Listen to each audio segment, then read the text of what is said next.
ಒಂದು ಒಳ್ಳೆ ಸೂಚನೆ ಅಸ್ತು ಅನ್ನಿ ಸುಮ್ಮನೆ ಕಾಣ ಹೊರಟೆ ಅಮ್ಮ ಎಂಬ ವಿಸ್ಮಯನೇ.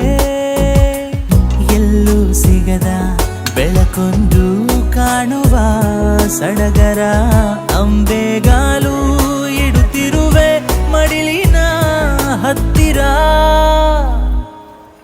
ಉಸಿರೇ ನನ್ನುಸಿರೇ